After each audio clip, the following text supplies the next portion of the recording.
أعوذ بالله من الشيطان الرجيم. بسم الله الرحمن الرحيم. فكلوا مما غنمتم حلالا طيبا واتقوا الله إن الله غفور رحيم. صدق الله العظيم. هذه سورة أنفال آيات ده. بدي آيات کی الله رب العالمين مسلمانان صحابه کرام رضوان الله تعالی علیهم اجمعین ته یو حکم بیانوي. حکم داده فکلوا مما غنمتم حلالا طیبا، کوم پاکیزه او حلال د غنیمت مال چې تاسو حاصل کړی دی دا ښه وخورئ او ویس کئ. واتقوا الله او د الله نه ویره وکئ. ان الله غفور رحیم، الله غفور ذات دے، الله رحیم ذات دے. دی آیاتو پس منظر په تیر شوی درس کې مونږ بیان کړو. پس منظر دا دی چې کله غزوه بدر وشوله نو د هغې نه پس قیادان څه مشرکان قید شو، تقریبا تعداد اویا ښودلی شوی دی چې دا قید شو.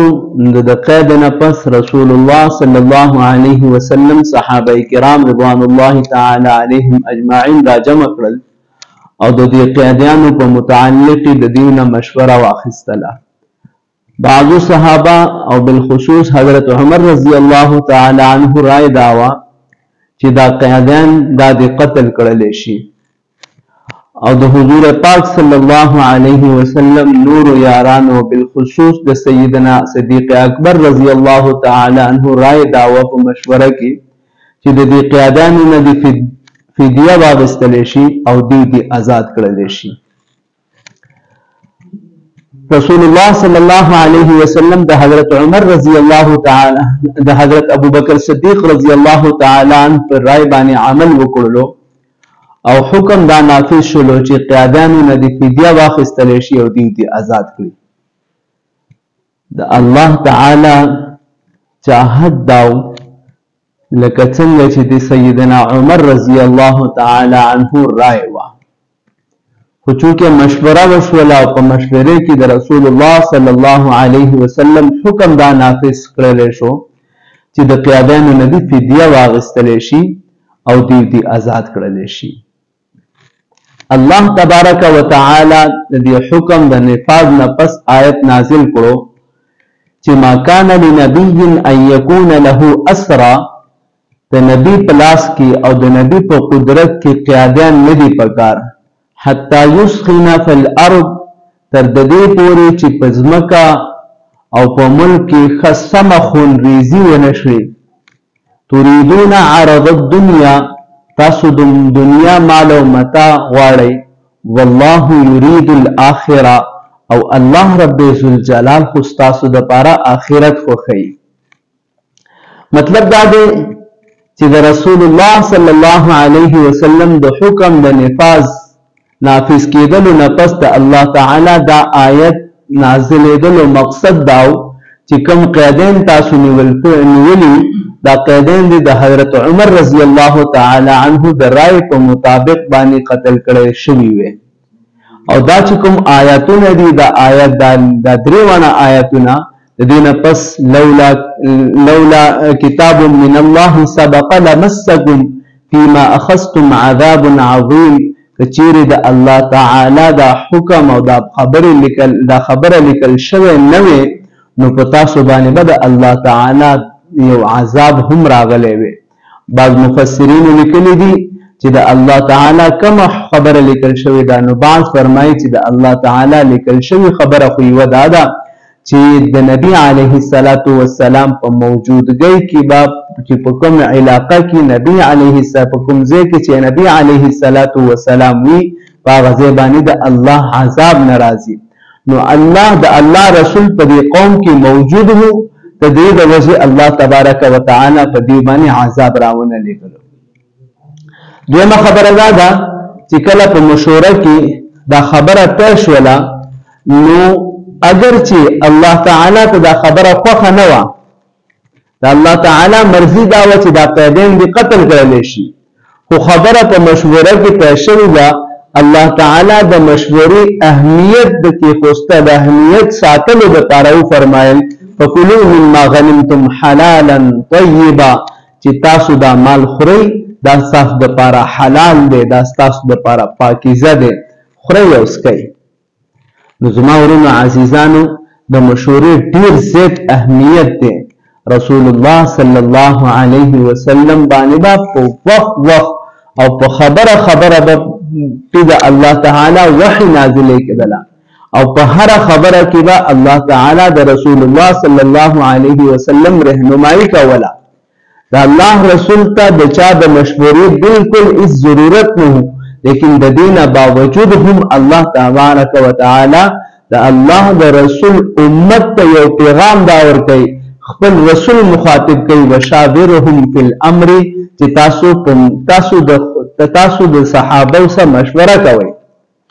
وامرهم شورا بینهم تاسو خپل معاملات د صحابه په مشورې باندې کوئ. حالانکه نبی صلی الله علیه وسلم ته د کوم صحابي د مشورې ضرورت نه و، خو د مشورې د اهمیت بیانولو لپاره الله رب الجلال نبی صلی الله علیه وسلم ته حکم ورکړ.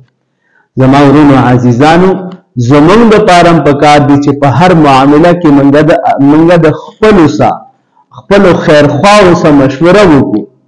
نو چې کله په دنیوي او په اخروی معاملاتو په منګه د خپل غټو مشرانو سره، د خپل اسلافو سره، د خپل مور او پلار سره، د خپل مشرانو ورونو سره، د خپل کشرانو ورونو سره په معاملات کې مشورې کوو، ان شاء الله العزیز دا معاملات بزمنګ د خیر او د برکت سبب جوړیږي. حدیث پاک کې راځي نبی علیه الصلاۃ والسلام ارشاد فرمای اذا کان امراؤکم خيارکم چې کله تاسو حکمرانان هغه با صلاحیت او ایماندار خلکی او نیکانی واغنیاؤکم سحماؤکم او تاسو مالدار او تاسو دولتمن خلک او تاسو صاحب استطاعت خلک دا چې کله سخیان وي دا الله په لار کې خرج کولو والی و امورکم شورا بینکم او تاسو معاملات چې کله باهم په مشاورت سره کیږي د خپل اسلافو سره، د خپل بزرګانو سره، د خپل ورونو سره، د خپل رشتہ دارانو سره، د خپل خیرخواو سره د دې سره په مشاورت باندې هر کار تاسو کوئ. والله رسول فرمای فظهر الارض خیر لكم من بطنها دا خو بس تاسو ډیره زیات یو شاندار زندگی دغه شانت زندگی تاسو د مرګ نه ډیره بهتره ده. فرمایي فظهر الارض خیر لكم د دنیا په مخ باندې تاسو پاتې کېدل او تاسو اوسېدل دا ډیر زیات بهتره دی او غوره دی د دې نه چې تاسو په دنیا کې نه یاستئ. او ارشاد فرمایي واذا کان امراؤکم شرارکم او کله چې تاسو حکمرانان، تاسو حاکمان، تاسو مشران دا بدترین خلکی واغنیاؤکم بخلاءکم او تاسو مالدار خلک، تاسو صاحب استطاعت او تاسو دولتمن خلک دا چې کله بخیلان وي، دا چې کله خرج کوونکي نه. و امورکم الی نسائکم او د خپل باهم مشاورت په ځای باندې تاسو خپل معاملات د خپل ښځو په حکمونو باندې طے کوئ. په هر خبره کې صرف او صرف تاسو د ښځو حکمونه چلیږي، په دنیوي معاملات کې، په اخروی معاملات کې، په تجارت کې، په ملازمت کې، په حکومت کې، په ملکی سطح باندې، په علاقائی سطح باندې، په کورونو کې د ښځو حکمونه چلیږي. نو د الله رسول فرمای فبطن الارض خیر لكم من ظهرها په دې شان باندې چې کله تاسو کې دا درې درایان راشي چې تاسو حکمرانان بدترین خلک وي او تاسو مالدار خلک دا کنجوسان وي او تاسو کارونه د خود په لاسونو کې تو فرمایي الله رسول ارشاد فرمای چې د دنیا تل تاسو دا لپاره بهتره دی د دنیا په مخ د ګرځېدو نه.